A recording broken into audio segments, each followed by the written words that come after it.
Continue our search for life. Lesson 11, can arsenic switch for phosphorus in DNA?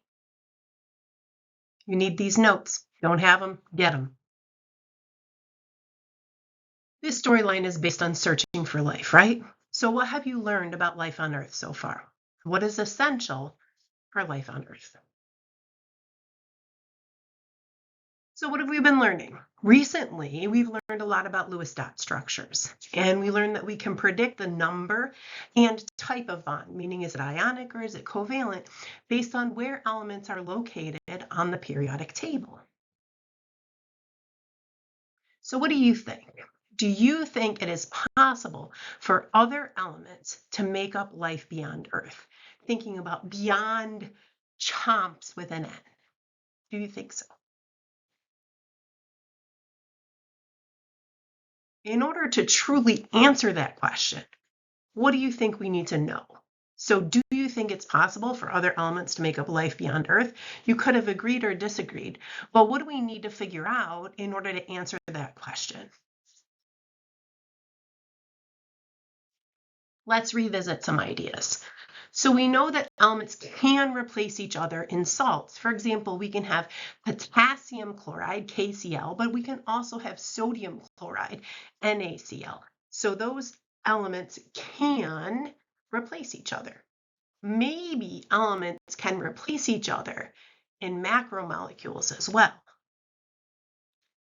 This might have something to do with valence electrons and where the elements are located on the periodic table. If elements have similar structures, maybe they can substitute.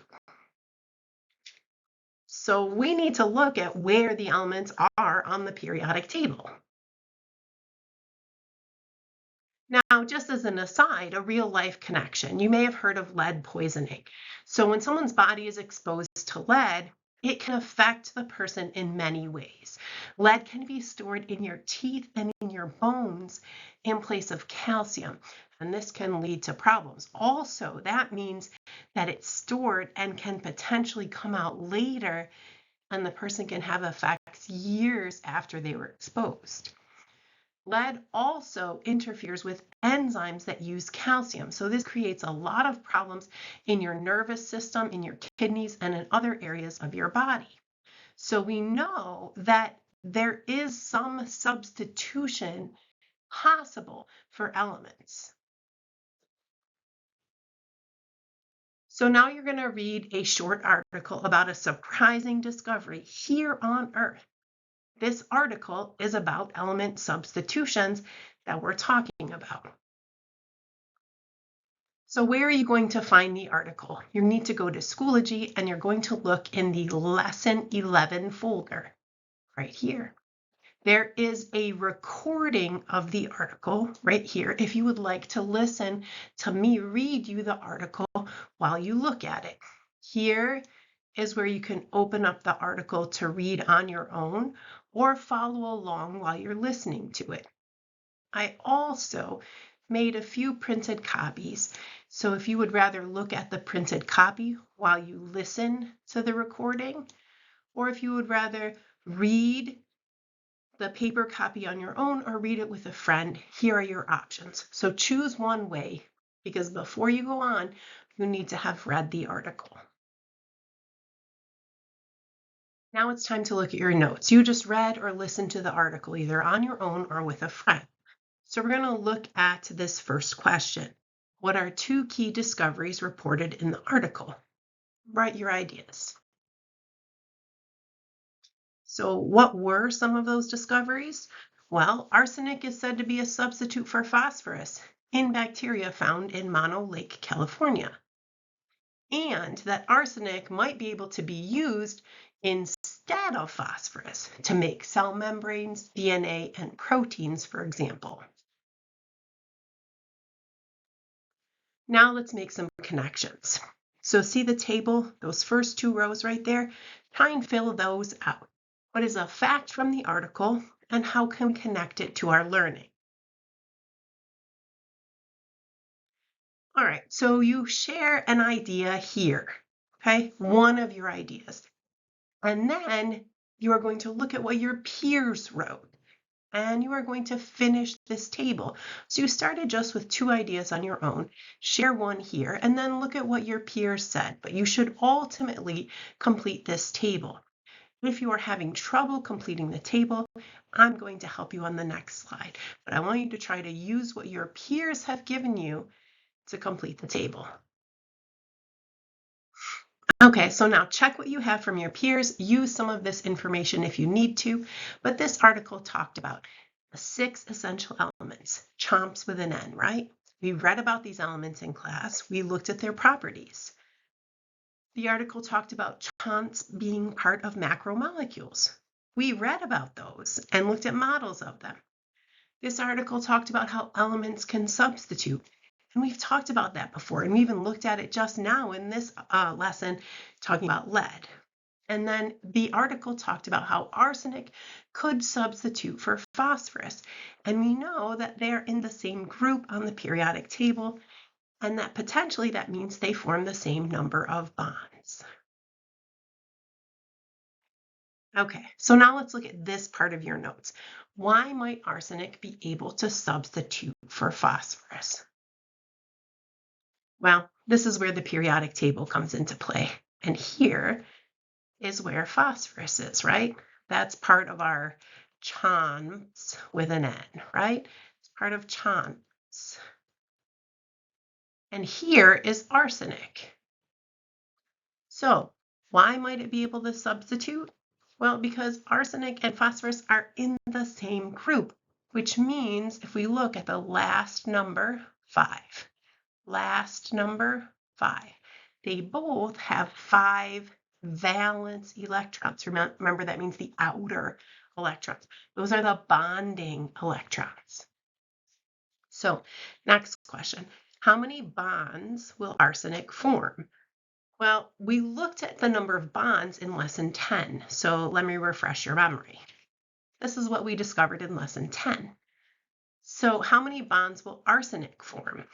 Well, arsenic is in the same group as nitrogen, and it's also in the same group as phosphorus. So maybe it forms 3, which that's mostly what nitrogen formed, but remember we saw it form 4. Or will it form 5 like phosphorus? What type of bond will arsenic form with non-metal elements? Well, that would be covalent because arsenic is also on the right side of the periodic table. So what kind of bond will it form with metals? Well, that would be ionic because it would be something from the left side and something from the right side. If arsenic bonds with chlorine, a covalent compound will form because it is 2 things on the right side. When this compound interacts with water, it is not going to conduct electricity. Because remember how sugar was covalent? And when you had distilled water and sugar, it didn't conduct electricity.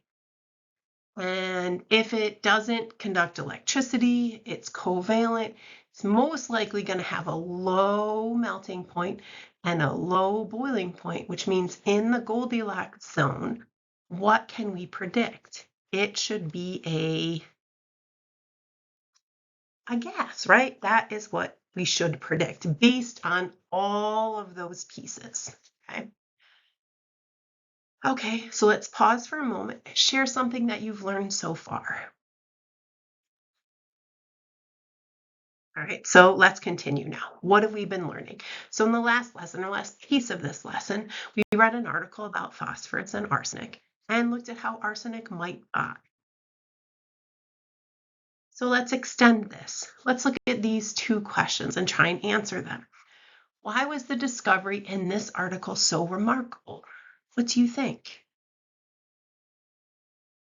Well, it gave evidence that one of those chomps with an N elements could have a substitution.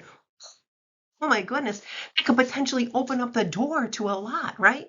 So a possible substitution.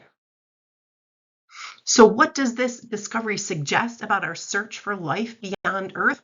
Again, why?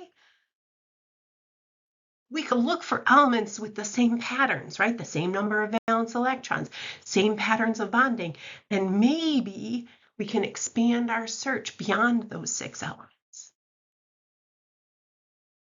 Now, here's an important note at the bottom of the article, and I didn't read this at first, but I'm going to read it now. This study could not be replicated after 2011, and other studies have found that there has indeed been phosphorus in the organisms at Mono Lake, indicating that the organisms are not including arsenic in their DNA. So, what does it mean that scientists could not replicate the findings? Well, that means the study was not repeatable, right?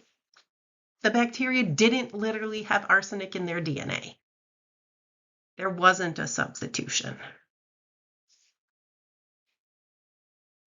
Okay, so maybe that didn't work, arsenic and phosphorus, but maybe there are other possibilities. So let's look at this part of your notes. We're going to need the periodic table, so I have a small version of it up here. What other possible elements might work as a substitution for carbon?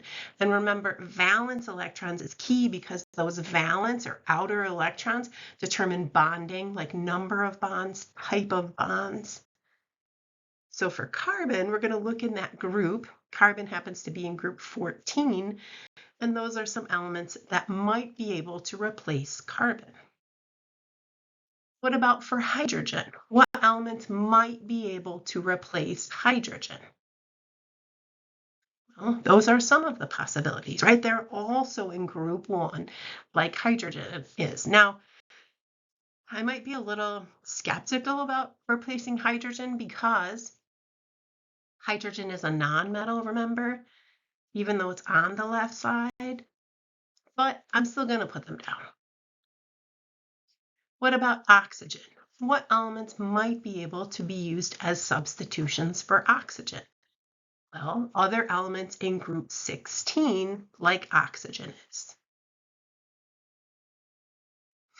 What about substitutions for nitrogen? What other elements might be able to substitute for nitrogen? Well, other elements that are in the same group as nitrogen, and nitrogen happens to be in group 15. Now, why might the element substitutions not happen? Well, the size of the element might matter because these elements up here, this is period 2, these elements only have 2 energy levels. All of these across here, they only have 2 energy levels. But these down here, for example, in period 4, all of these elements have 4 energy levels. So they are much bigger. So maybe the size is important, and maybe those larger elements don't bond and react and interact the same way that smaller elements might. Okay, so that might have an effect on whether or not those substitutions can happen. Now, what have we learned about life on Earth? Well, we learned that elements can substitute for other elements. We learned that valence electrons are important for bonding. Those are just some of the things. You may even include more things that we learned. How does the location on the periodic table play a role in what we learn? Well, elements in the same group bond in similar ways. Smaller elements, though, form stronger bonds. Why? Because the nuclei are closer, and the nuclei are pulling on electrons, either in a covalent bond or pulling away electrons from other elements. So those small ones, their bonds may form differently than larger ones. What is something you feel confident about from this lesson? That if I asked you a question, you were like, yes, I could explain this, I know this. What's something you feel confident about? All right, now you're going to make sure you have all of the Schoology components completed for this lesson. This play posit you should finish. You should have been completing these notes as we went through this lesson. You're going to submit the notes here for a grade. And then here you have an exit ticket to complete. See if you have grasped some of the key understandings necessary from this lesson to continue on.